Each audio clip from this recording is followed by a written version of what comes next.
Bismillahirrahmanirrahim. Assalamualaikum warahmatullahi wabarakatuh.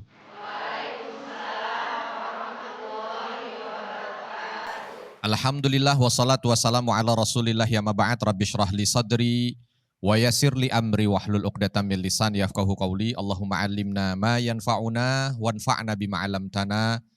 Allahumma hdina wahdi bina waj'alna sababan wasabilan liman ihtada. Pemirsa Harmoni Indonesia, Garuda TV dimanapun Anda berada, dan ibu-ibu Majelis Taklim Insan Rabbani BSD yang dirahmati Allah, mudah-mudahan pada kesempatan kali ini kita senantiasa diberikan kenikmatan, keberkahan, dan ridho dari Allah Subhanahu wa Ta'ala. Ibu-ibu, apa kabar? Sehat? Bahagia? Lagi bahagia atau lagi sedih? Lagi bahagia. Biasanya kalau lagi bahagia ngapain? Bersyukur. Kalau lagi sedih? Kalau lagi bahagia bersyukur. Kalau lagi sedih nangis. Ya. Kalau lagi senang? Kalau lagi senang biasanya ngapain? Ketawa. Kalau lagi susah? Cemberut. Ya. Kalau lagi banyak duit? Kalau lagi nggak ada uang? Di rumah. Itulah kehidupan. Kehidupan dijalani untuk sesuatu yang bisa membuat kita terus ada dan eksis. Itu kalau dari tinjauan dunia. Bukan berarti orang kalau susah terus langsung bunuh diri, gitu kan? Selesai hidupnya. Senang juga bunuh diri, selesai hidupnya. Nah, itu dari tinjauan dunia. Bagaimana orang ketika menjalani hidup dia harus tetap eksis. Eksis itu bukan eksis foto-foto, bukan ya. Itu namanya eksis di media sosial. Ini bukan, ini eksis untuk terus hidup. Gimana caranya? Makanya kalau kita lihat itu makhluk semua begitu. Dia ada upaya untuk bertahan diri supaya bisa tetap ada. Itu tinjauan dunia. Tapi kalau kita melihat dari tinjauan iman, maka bukan hanya sekedar apa yang kita jalan ini membuat kita untuk tetap ada, bukan. Tetapi membuat kita untuk tetap dicintai dan diridhoi oleh Allah Subhanahu wa Ta'ala. Ada satu yang bisa membuat kita dalam kondisi apapun itu senantiasa dicintai Allah. Mau susah, kalau kita lakukan ini Allah cinta. Mau senang, kalau kita lakukan ini Allah cinta. Mau kita punya dunia, enggak punya dunia, mau kita sehat, mau kita sakit, kalau kita lakukan satu perkara ini, Allah akan cintai kita. Ya. Susah Bu, kalau kita itu dicintai Allah saat punya saja, itu susah. Begitu tidak punya, berarti kita pasti jauh. Ya. Padahal berapa banyak dari kita yang saat ini berpunya. Banyak dari kita tidak berpunya. Ya. Atau sebaliknya akan susah kalau seandainya Allah itu hanya mencintai hambanya yang miskin. Nah, terus yang kaya? Nah ternyata tidak begitu rumusnya. Kalau kita oke, manusia ini. Karena memang memandangnya dengan nafsu. Biasanya yang kita hormati itu orang yang lebih dari kita. Betul? Karyawan. Kalau ketemu bos, kira-kira dia senyum tidak? Senyum. Bos, 4 cm, 4 cm. Kalau ternyata bosnya langsung panggil, kamu udah dapat bonus belum? Belum bos, nih saya kasih. 3 miliar dikasih. Ini jadi 7 cm, 7 cm senyum. Ya. Tapi begitu dia ngelihat orang yang ada di bawahnya, secara jabatan, kedudukan, senyum tapi cuma setengah senti, setengah senti. Itu manusia. Karena kadang-kadang membedakan tuh dengan status. Allah Subhanahu wa Ta'ala tidak membedakan dengan status. Allah membedakan dengan ketaatan. Dan yang bisa membuat orang senantiasa mendapatkan cinta Allah adalah dengan doa. Doa, 3 huruf. D-O-A. Doa. Kalau dengan bahasa Arab, Juga 3 huruf. Dal, ain, hamzah. Ya. Allah Subhanahu wa taala dalam surah Ghafir menyampaikan a'udzubillahi minasyaitonir rajim wa qala rabbukum ud'uni astajib lakum. Innal ladzina yastakbiruna an ibadati. Masya Allah kalimatnya begitu. Ya. Allah Subhanahu wa taala menyampaikan dan katakan, berdoalah kalian maka aku akan mengabulkan. Dan sesungguhnya mereka-mereka yang sombong terhadapku adalah mereka yang tidak berdoa, maka mereka akan mendapatkan azab neraka. Jadi doa ini kalau dilihat ada kalimat perintah di situ. Ud'uni itu perintah. Ya, secara umum nih kalau namanya perintah itu untuk sesuatu yang wajib apa yang haram? Wajib atau haram? Kok pakai mikir? Wajib. Contoh ibu merintah orang, ambilin. Gitu kira-kira itu gimana? Kalau kita lagi punya pembantu nih. Kita minta tolong ambilin. Itu misalkan dia nggak ngambilin. Gitu. Kira-kira kita reaksinya senyum apa cemberut? Nah, senyum apa cemberut? Ya, cemberut. Karena kita akan nyuruh, terus kita bilang, kenapa nggak diambilin? Saya kira sunnah, gitu jawab satu. Kira-kira, ya. Saya kira sunnah bu. Nah, jawaban kita apa? Ya kalau udah perintah itu namanya perintah, nggak usah ditafsirkan sunnah. Ambilin itu berarti wajib kan begitu. Nah ini Allah Subhanahu Wa Taala menyampaikan, do'uni, doa kalian doa, minta sama aku minta. Ada orang yang dia nggak mau minta, nggak mau doa. Ini akan mendatangkan cinta atau murka? Murka. Oleh sebab itu jangan pernah dalam hidup kondisi apapun Allah berikan pada kita, kita lepas dari dosa. Kita lepas dari doa. Ya. Kalau dosa harus lepas. Kalau doa jangan sampai lepas. Kita senang doa. Kita susah doa. Kita lagi sehat doa, sakit doa, lagi punya doa, enggak punya doa. Sebab doa itu komunikasi dari seorang hamba kepada Rabb-nya. Ya, makanya dalam surah Al-Baqarah itu Allah Subhanahu wa taala sampaikan di 186.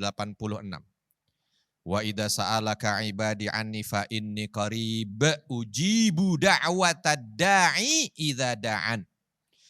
Wahai Muhammad, kalau ada hambaku yang bertanya padamu tentang aku, katakan aku dekat. Aku akan mengabulkan orang yang berdoa padaku. Allah sampaikan Allah dekat, tapi di setelahnya ada isyarat. Allah itu dekat kepada mereka yang doa. Oleh sebab itu, apapun kondisinya, tidak ada yang boleh menghalangi kita berdoa kepada Allah. Sebab doa itu tanda cinta. Ya.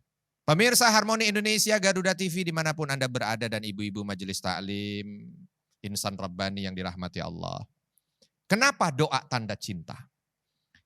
Begini Bu, doa itu kan komunikasi ya. Kalau kita lagi berdoa yang kita sebut gimana? Ya Allah, ya Rabbana, ya Tuhan kami. Kan begitu kan, ngomong kan, komunikasi kan. Ciri harmonisasi hubungan seseorang dengan seseorang saja, itu dilihat dari komunikasinya. Contoh, dikatakan harmonis tidak nih hubungan suami istri. Kalau suami istri ini sehari komunikasi hanya 3 kali. Pagi diawali dengan pagi pak, pagi ma, diem. Terus berikutnya siang pak, siang ma. Malam sebelum tidur, malam ma, malam pa. Dah. Itu kira-kira rumah tangga harmonis enggak? Enggak. Yang paling harmonis, yang paling sering komunikasi. Ya. Makanya kalau ada istri yang ketemu suaminya selalu papa, itu tanda harmonis. Ya. Itu tanda harmonis. Jadi kalau ngelihat sesuatu itu sekarang kita rubah mindset ya. Jangan ngelihat tuh istri cerewet amat sih. Bukan. Ganti. Tuh istri harmonis amat sih. Ya, itu. Sebab semuanya diadukan ke suaminya. Kadang-kadang cuman gara-gara garpu ujungnya gompel, ngomong. Itu harmonis, Bu. Pertahankan itu. Terus sampaikan pada suami. Ya. Tapi kita juga perlu tahu, suami kita ini juga makhluk manusia. Manusia tuh kalau terlalu banyak, ada kadang-kadang mentoknya, ya. Ada kadang-kadang bosennya, ada kadang-kadang beteknya, ada kadang-kadang. Nah, kita nggak bicara tentang itu. Saya ingin bicara sekarang tentang zat Allah. Inilah dia Rahman dan Rahim yang Allah berikan pada kita, kasih sayangnya. Kalau kita itu minta sama orang, ada orang itu rasa keselnya. Tapi kalau kita minta kepada Allah, makin banyak kita minta, makin cinta Allah kepada kita. Ibu ada teman, tiba-tiba ngedor rumah, tok tok tok, assalamualaikum, waalaikumsalam, ngobrol, ujung-ujungnya bisa pinjam duit. Gitu. Kita lagi ada ya kita kasih kan, ya silakan. Namanya bestie. Besok begitu lagi, jarak seminggu. Jarak seminggu begitu lagi, kira-kira kalau setahun penuh setiap minggu minta terus, kira-kira kita tahun berikutnya bagaimana? Masihkah itu jadi sahabat? Ya minimal ada rasa di hati. Aduh kok begini. Nah itu makhluk. Beda dengan Allah. Allah makin sering kita minta kepada Allah, makin Allah cinta kepada kita. Nah ini rumus ini jangan disamakan. Ada orang-orang itu yang dia memberikan kata-kata yang kalau menurut ayat yang tadi kita sampaikan kurang pas. Ya Allah, saya nggak mau banyak doa, saya aja banyak dosa, nggak enak banyak minta kepadamu. Itu salah. Ya, justru kalau kita lagi merasa susah, sempit hidup, capek, kayaknya berat, ya Allah, gitu kan. Justru kalimat ya Allah itulah yang bisa meringankan kita. Kalimat ya Allah itu yang bisa melapangkan dada kita di saat kita mengadukan semuanya kepada Allah. Apalagi ditambah dengan bonus ad-du'a huwal ibadah, dalam hadis riwayat Tirmidzi begitu. Bahwa namanya doa itu adalah intinya ibadah. Makanya kalau kita lihat dalam setiap doa, dalam setiap ibadah hampir mustahil tidak ada doanya. Contoh, sholat. Di dalam sholat ada doa enggak? Ada. Rabbighfirli warhamni wajburni warfa'ni. Itu kan? Ya Allah sayangi hamba, tutup aib hamba, angkat derajat hamba. Itu kan semuanya tuh. Berikan rizki yang halal pada hamba. Itu doa. Ya, semua ada doanya. Umroh ada doanya enggak? Ada. Haji ada. Zakat ada. Maka tidak berlebihan ketika disampaikan ad-du'a huwal ibadah. Ya, doa itu adalah inti ibadah. Enggak ada ibadah tanpa doa. Maka ini yang harus menjadi satu kebiasaan kita, Bro. Ya. Pernah tidak dalam hidup kita merasa berat?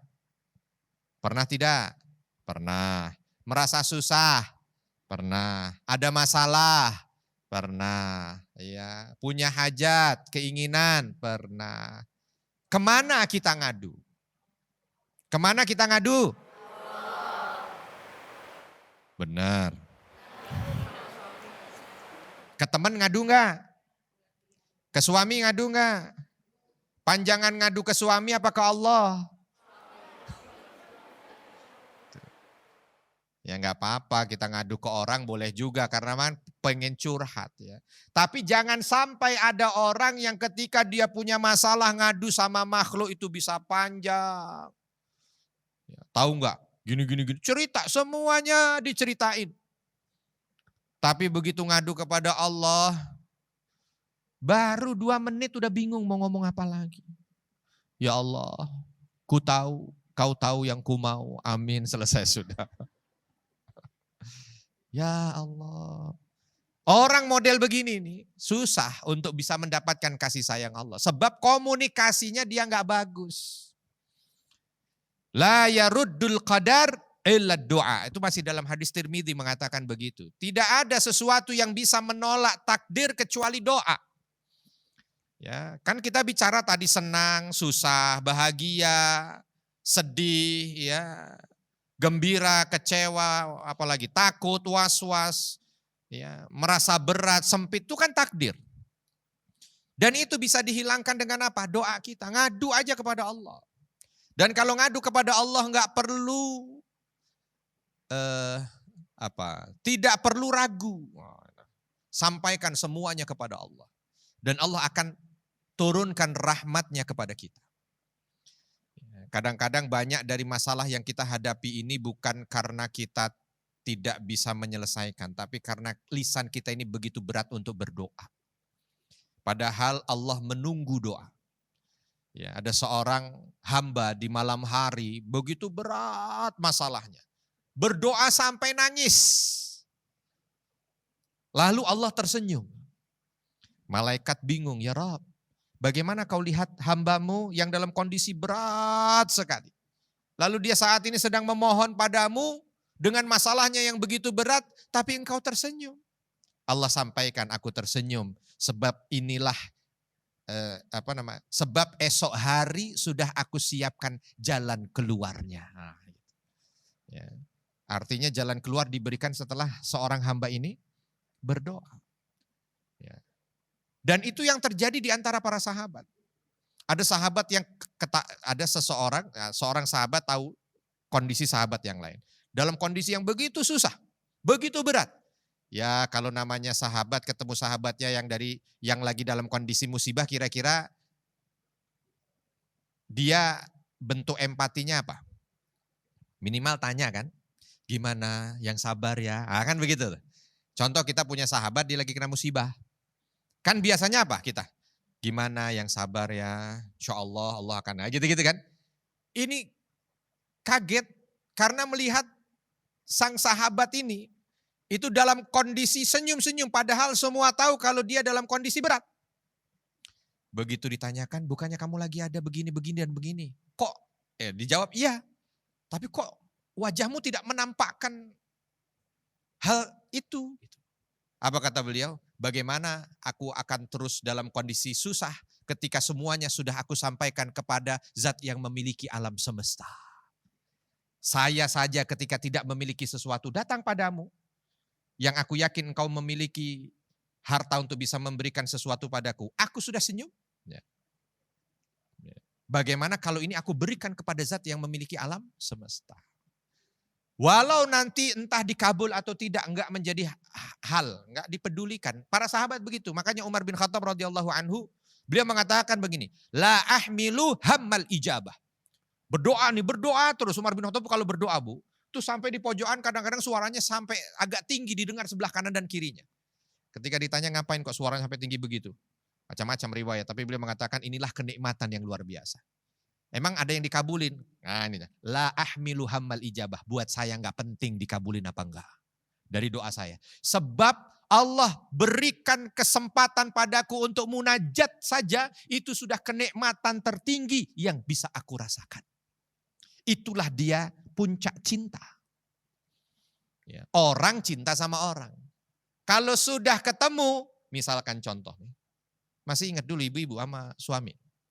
Waktu lagi PDKT, masih ingat? Udah lupa? Masih ingat kan? Tuh dia datang kira-kira kalau nggak bawa sesuatu, rasa di hati gimana? Biasa aja atau lebih baik orangnya datang nggak bawa nasi goreng atau nasi gorengnya datang nggak ada orangnya?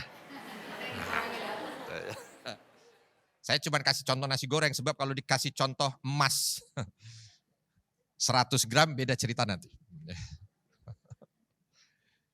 Atau cucu, misalkan cucu datang ke rumah nenek atau kakeknya, dia bilang, kakek, aduh lupa tadi nggak bawa ini. Nggak apa-apa, kamu datang aja udah seneng. Itu tuh cinta tuh di situ.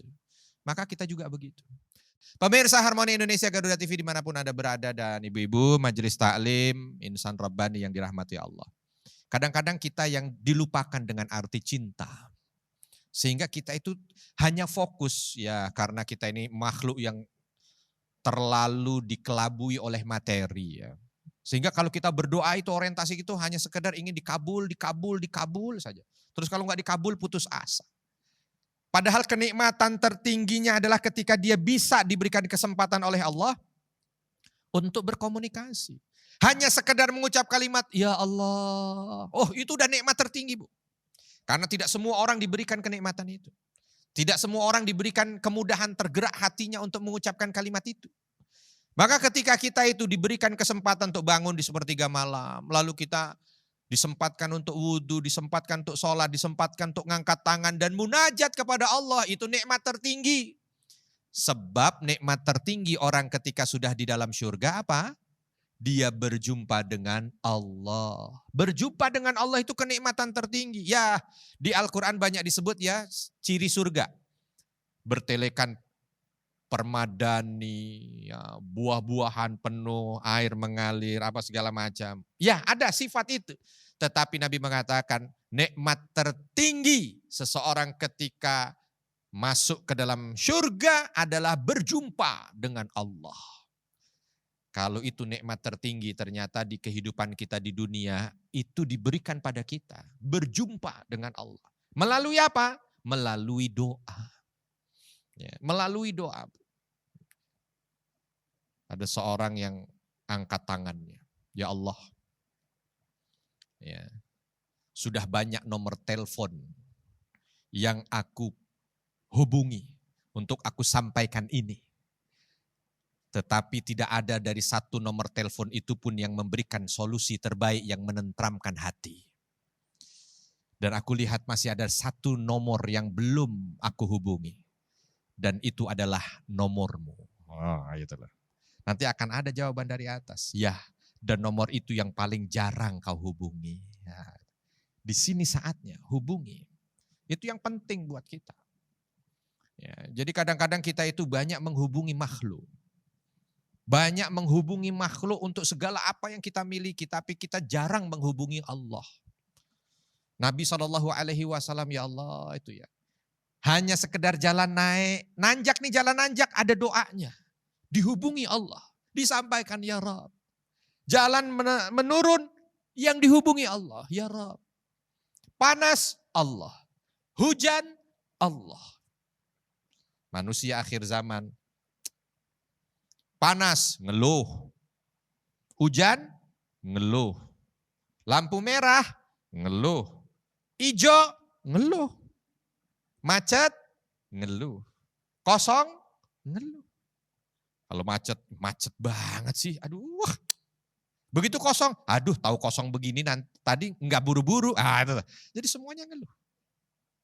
Begitu panas, ya Allah panas banget. Begitu mendung, ini udah dari kemarin mendung, jemuran gak kering? Kering. Ya. Jadi malaikat itu bingung Bu ngelihat kita itu. Ini makhluk model apa? Kata. Sehat, kadang ngeluh, sakit apa lagi. Punya bingung, gak punya apa lagi. Ya. Aduh. Inilah dia masalahnya. Punya suami ganteng, bingung. Suami jelek. Ibu pilih punya suami baik apa suami buruk? Baik apa buruk? Baik.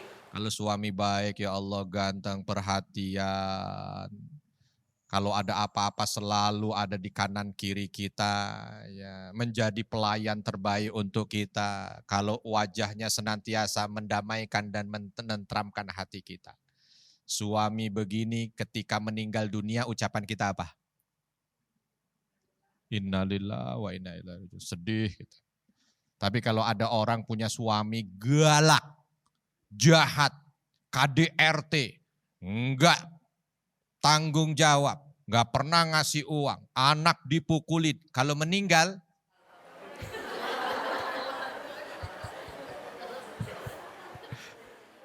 ya. Jadi lebih baik mana kira-kira? Innalillah apa alhamdulillah? Tapi sudah bagus sih tadi saya bilang begitu, karena yang diucap itu semuanya Allah, itulah dia maksud saya. Ya. Semuanya Allah, mau innalillahi, mau alhamdulillah, ternyata Allah yang diucap itu modal sebenarnya kita itu. Semua kita kan begitu tuh. Ya, semua kita begitu. Ngelihat pagi hari suasana sejuk, nyaman, burung berkicau, ucapan kita alhamdulillah. Pas lagi sayuran pada habis, kita lagi malas ke pasar, tukang sayur lewat, kita ngucap alhamdulillah. Kita stop, dia berhenti, kita tanya, harga pada naik, kita ngucap ya. Alhamdulillah, itu masih Allah semua. Kita sudah punya modal. Modal itu kita sudah punya. Tinggal bagaimana kita lebih intenskan lagi. Jadi ayo kita sama-sama menjadikan doa itu sebagai urat nadi kita. Detak jantung kita. Tidak ada detak jantung ini berdetak kecuali kita sampaikan pada Allah Subhanahu wa ta'ala. Karena bentuk seseorang itu menjadi dekat atau tidak kepada Rabbnya, ternyata salah satunya diukur dari banyak atau sering atau tidaknya dia berkomunikasi kepada Rabbnya melalui doa. Ya, melalui doa. Jadi kita ngelihatlah hidup kita ini. Kalau jarang kita menghubungi Allah Subhanahu wa ta'ala melalui doa itu, berarti ada yang rusak di hati ini. Ya. Jangan sampai Bu, kalau kita seharian enggak ada wifi, rungsing hidup kita. Seharian sinyal enggak ada kira-kira nih, mohon maaf nih, kalau ternyata seharian sinyal enggak ada, kira-kira gimana muka kita? Jangan seharian Ustadz, baru 10 menit aja udah, ini kemana sih sinyal? Gitu. Apalagi kalau setengah jam, apalagi kalau 1 jam, apalagi kalau sehari. Wah nggak tahu tuh saya, ya muka tuh. Apalagi cuman handphone dia, handphone yang lain pada bisa. Handphone dia yang nggak ada, sinyal nggak bisa. Ketemu teman di sekolahan nganter anak, kamu bisa? Bisa. Kok ini nggak bisa? Wah gitu ya.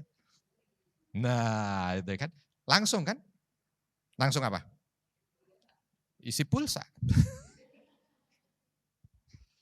Kalau yang hanya sekedar kita tidak bisa tenang ini hidup kalau nggak bisa komunikasi dengan sekitaran melalui alat komunikasi kita ini. Jangan sampai kita tidak bisa atau jangan sampai kita tenang hidup dan senyum-senyum saja ketika kita tidak komunikasi dengan Rob kita. Berarti ada yang salah itu.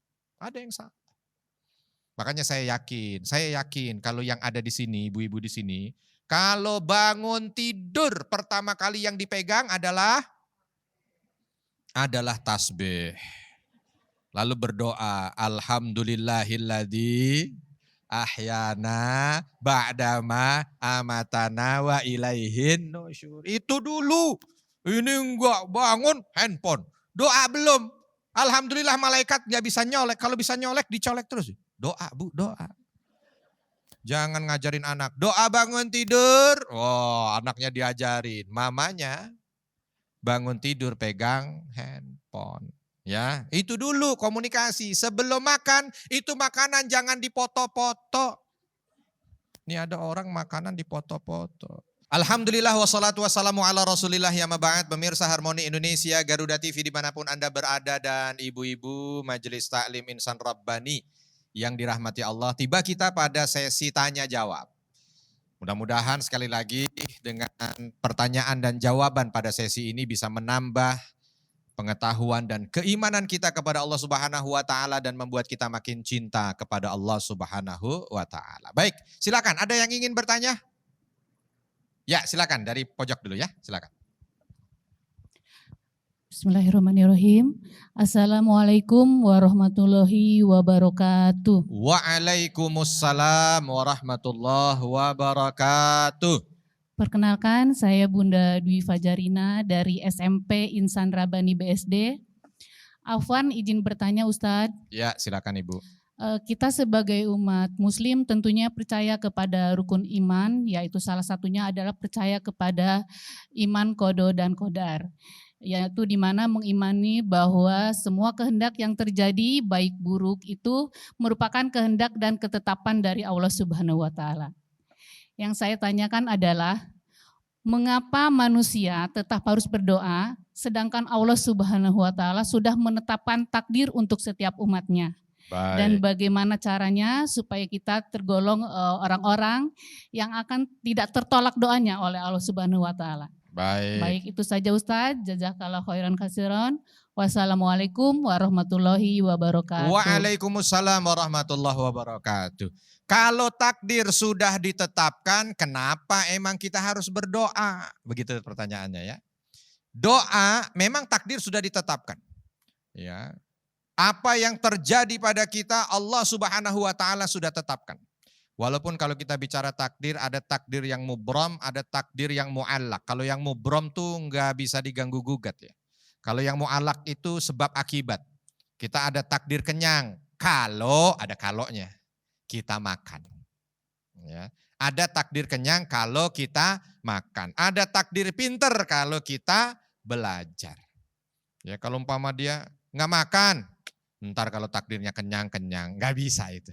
Ya, nggak bisa begitu. Ya, ada yang begitu, tapi ada yang nggak bisa. Contoh, ajal. Idza jaa ajaluhum la yastakhiruna sa'ata wa la yastaqdimun. Kalau udah namanya datang ajal nggak maju nggak mundur. Nggak ada orang mau bagaimana caranya kalau udah ajal tiba meninggal. Mau lagi seger-seger pengajian begini nih, kalau umpama ajalnya tiba meninggal. Ya. Tapi yang sakit udah beberapa tahun sakit, kalau belum ajalnya tiba ya nggak meninggal. Ya.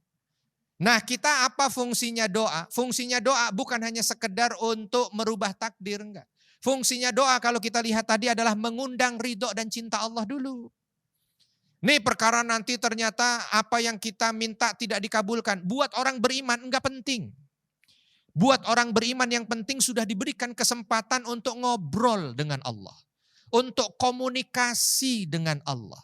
Sebab itu yang jauh lebih berharga. Kalau mau dibikin contoh permisalan dan Allah lebih tinggi permisalannya. Contoh aja. Ada misalkan siapa? Raja lah gitu ya. Raja atau presiden. Seseorang yang ketika dia minta sesuatu sama presiden, udah gak usah ketemu saya lah. Saya lagi gak mau kalau ngomong sama dia. Dia minta apa sih? Minta sepeda. Ayo kasih sepeda. Minta apa rumah? Kasih rumah dah. Kasih aja langsung. Saya gak mau. Sama dengan yang satu. Saya ingin bicara dengan dia. 4 mata. Ngobrol di sini. 2 jam. Keluar yang dia minta mungkin belum dikasih. Kira-kira lebih terhormat mana itu? Yang langsung dikasih tanpa mau tahu itu siapa orangnya atau yang dipanggil 4 mata ngobrol? Yang 4 mata ngobrol. Sebab dia diberikan kemuliaan kedudukan untuk jumpa. Itu baru makhluk. Bagaimana dengan sang pencipta? Jadi kalau kita berdoa itu harus ada tuh di antara apa yang kita pikirkan. Bukan hanya sekedar ya Allah kabulkan. Takutnya kalau kita hanya orientasi pada sesuatu yang kita minta. Nanti ada putus asanya doa itu. Ya Allah saya udah 3 kali ini doa masih belum dikabulin juga. Udah dah kalau begitu dah. Besok lagi enggak dah kapok. Nah. Oh berarti udah terhina dia. Ya. Atau ngancam doanya. Ya Allah ini udah yang ke-7 ya. Jangan sampai yang ke-8 ya Allah. Jadi kok orang doa begitu ya. Ya. Doa itu dibikin rileks tanda cinta kita kepada Allah. Ya Allah. Hamba memang sedang butuh sesuatu ya Allah. Sampaikan hamba sedang susah ya Allah. Doanya para nabi kan begitu. Ya, Nabi Ayub tuh dalam kondisi sakit, dikucilkan, gak ada orang mau ketemu, ya, penyakitnya menjijikkan. Kalimat yang disampaikan kepada Rabbnya apa? Ya, Rabbi anni masaniyad dur ya Allah saat ini memang engkau sedang uji aku ya Allah tapi aku yakin engkau maha kasih maha sayang. Nah begitu itu doa. Ya. Jadi kalau doa itu bukan hanya sekedar ingin apa yang kita inginkan kabul, enggak. Susah Bu kalau semua yang kita minta itu dikasih, kita yang repot. Sebab semua apa yang ada di otak kita ini kadang-kadang enggak benar-benar belum tentu baik buat kita. Ya, makanya ada seorang ulama ya Hasan Al-Basri atau siapa saya lupa. Beliau lagi punya hajat, kebutuhan, keinginan.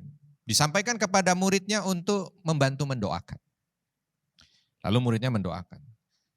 Dan berjalan waktu, ternyata apa yang diinginkan tidak terrealisasi.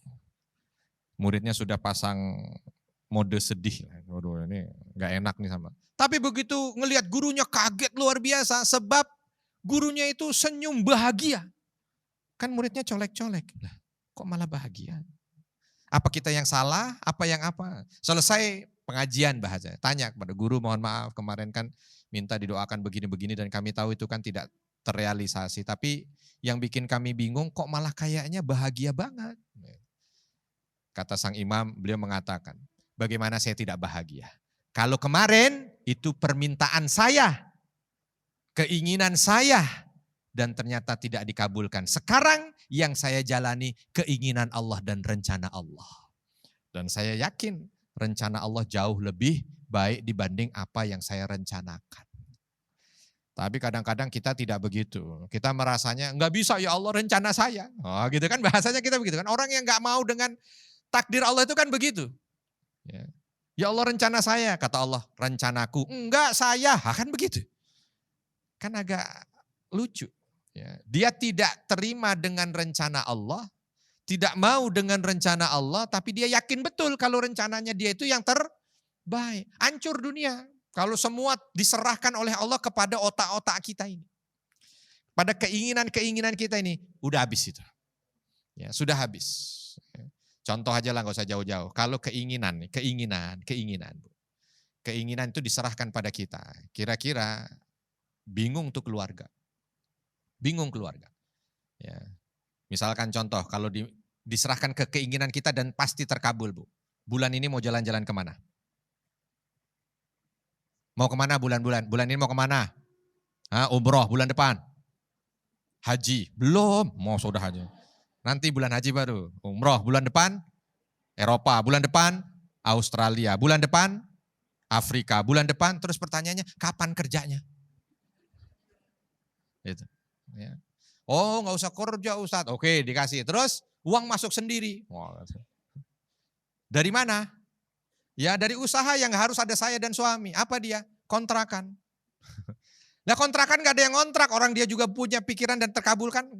Ya yang ngontrak langsung minta, ya Allah saya mau punya rumah. Itu semua orang itu. Semuanya coba bayangin. Kalau semuanya dikabulkan, hancur dunia. Maka kita bersyukur takdir Allah yang Allah berikan kepada kita dalam rangka untuk menyeimbangkan dunia. Gitu ya Bu ya. Kita lanjut ke pertanyaan yang berikutnya. Silakan kalau ada yang karena waktunya terbatas. Assalamualaikum warahmatullahi wabarakatuh. Waalaikumsalam warahmatullahi wabarakatuh. Perkenalkan saya Anggi. Ustadz izin bertanya. Ya silakan. Dalam hidup itu kan kita selalu diberikan ujian, kesulitan oleh Allah. Bagaimana agar kita kuat menjalani, menghadapi ujian yang telah diberikan oleh Allah sampai pertolongan Allah itu tiba dengan tetap berdoa. Baik. Dan kita yakin doa itu dikabulkan oleh Allah. Iya. Terima kasih. Gimana kalau kita itu ada ujian supaya kita tetap kuat sampai pertolongan Allah hadir? Kalau orang gak punya rezeki lalu pertolongan Allah itu diartikan rezeki yang hadir, berarti kalau dia gak dikasih rezeki Allah tidak tolong. Kan gak begitu. Pertolongan Allah itu adalah ketika Allah kuatkan hatinya. Saat dia sakit Allah kasih sabar, itu pertolongan Allah. Walau belum sehat, tapi sabar. Ketika dia punya, bukan berarti gak butuh pertolongan Allah. Sebab berpunya itu pun butuh pertolongan Allah untuk senantiasa syukur gitu. Makanya kadang-kadang orang terjebak ketika lagi sakit doa. Waktu sembuh, kamu gak doa, kan udah sehat. Nah ini masalahnya. Waktu miskin, ya Allah datang ke masjid duluan, pulang belakangan. Begitu udah kaya, mending datang belakangan pulang duluan, enggak kelihatan di masjid. Begitu ditanya kenapa? Udah kaya. Ini masalahnya. Ini masalahnya. Oleh sebab itu definisi pertolongan ini dulu yang perlu untuk diluruskan. Pertolongan bukan hanya sekedar apa yang kita mau terrealisasi, bukan. Karena nanti itu mempersempit makna pertolongan. Pertolongan Allah adalah ketika Allah kuatkan kita untuk menjalani apa yang sedang Allah ujikan itu. Tanpa peduli dengan apa nanti hasil. Hasil itu ya ada, kita punya keinginan, tapi kita harus yakin Allah pun ada keinginannya. Makanya ada pepatah, ana urid, wa anta turid, wallahu yaf'alu ma yurid. Saya punya keinginan, kamu juga mungkin sebagai makhluk punya keinginan, tapi kita perlu tahu Allah Subhanahu wa taala yang akan menjalankan semua keinginannya. Jadi tadi gimana caranya diperkuat? Dengan doa.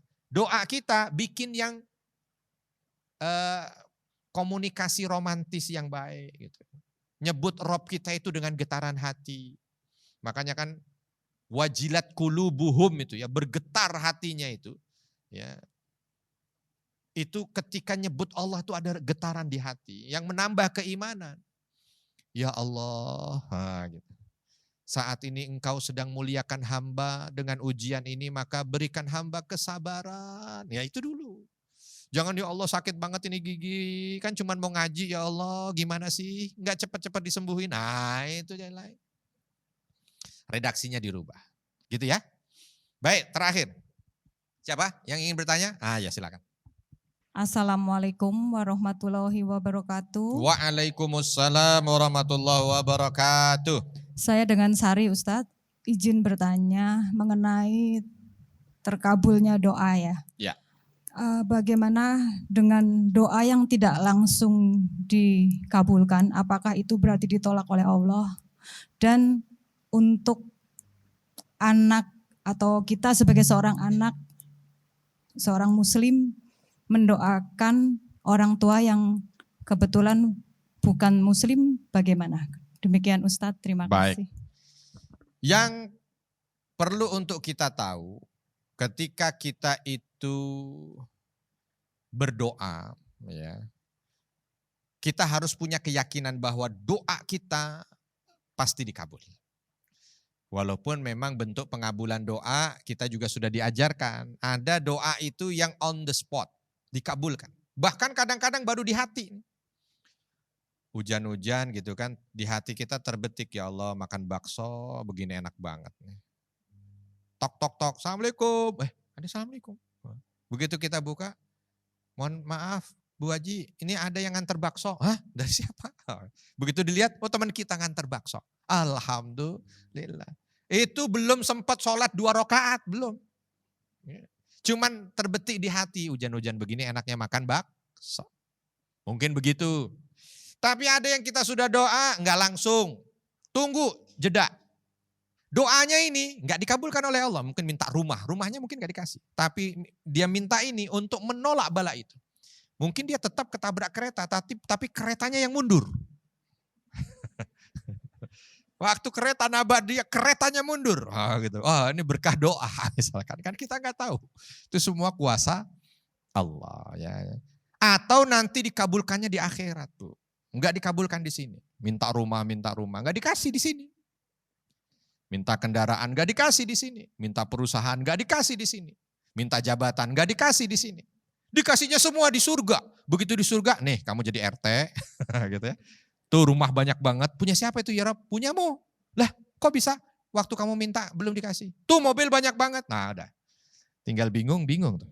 Ya. Mau diapain itu rumah ya. Mau dikontrakin. Enggak laku. Sebab yang sudah ada di surga. Semua sudah punya rumah semuanya. Ya, tuh jadi kalau udah masuk surga itu kita tahu ya. Bagaimana dunia itu begitu hinanya. Gitu ya Bu ya. Nah yang terakhir singkat aja. Bagaimana dengan orang tua non muslim?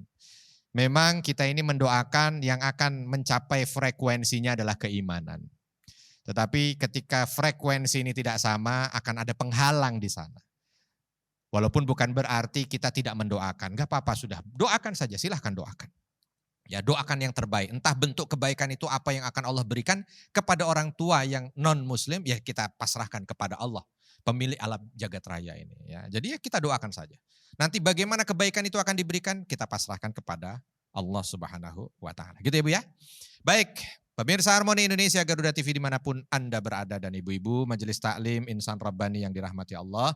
Mudah-mudahan pertemuan kita menjadi pertemuan yang penuh dengan keberkahan, ridha, cinta dan kasih dari Allah Subhanahu wa ta'ala untuk kita. Dan mudah-mudahan ini juga yang akan menumbuhkan iman dan kecintaan kita kepada Allah Subhanahu wa ta'ala. Kita akhiri dengan doa. Alhamdulillahirabbil alamin, hamdan syakirin, hamdan na'imin, hamdan yuafi ni'amahu wa yukafi'u mazidah. Rabbana lakal hamdu kama yanbaghi li jalali wajhikal karimi wa 'azimi sultanik. Allahumma ighfir lil mu'minina wal mu'minat wal muslimina wal muslimat al-ahya'i minhum wal amwat innaka sami'un qaribun mujibu da'awat ya qadiyal hajat. Rabbana dhalamna anfusana wa ilam taghfir lana wa tarhamna lanakunanna minal khasirin. Ya Allah, ya Tuhan kami, begitu banyak kesalahan yang kami perbuat, maka ampunilah segala dosa kami ya Allah. Segala dosa yang kami sengaja ataupun tidak yang kami sengaja ya Allah. Dosa yang membuat hati ini begitu sempit ya Allah. Dosa yang menghalangi kami untuk bisa menikmati berdoa untuk-Mu ya Allah. Hilangkan dan ampuni segala dosa-dosa ini ya Allah. Ya Allah, berikan kekuatan pada kami yang lemah ini untuk senantiasa mampu mengangkat tangan kami, mampu untuk bisa membuat hati kami khusyuk dalam doa, lisan kami bahagia dengan menyebut nama-Mu ya Allah. Jadikan semua ujian yang Engkau berikan dalam kehidupan ini sarana membuat kami lebih dekat padamu ya Allah. Jadikan segala kesempitan dalam hidup kami ini sarana untuk membuat kami lebih cinta kepadamu ya Allah. Dan berikan kekuatan pada kami di saat kami sedang bahagia, di saat kami sedang lapang, di saat sedang luas dan nikmat hidup ini untuk senantiasa mendekat padamu melalui syukur kami dalam doa-doa kami ya Allah. Rabbana atina fid dunya hasanah wa fil akhirati hasanah wa qina adzabannar. Wassallallahu wasallama ala nabiyina Muhammad walhamdulillahi rabbil alamin. Semoga bermanfaat. Kalau ada kesalahan saya mohon maaf dan kepada Allah mohon ampun. Subhanakallahumma wa bihamdika asyhadu an la ilaha illa anta astaghfiruka wa atubu ilaik. Wassalamualaikum warahmatullahi wabarakatuh.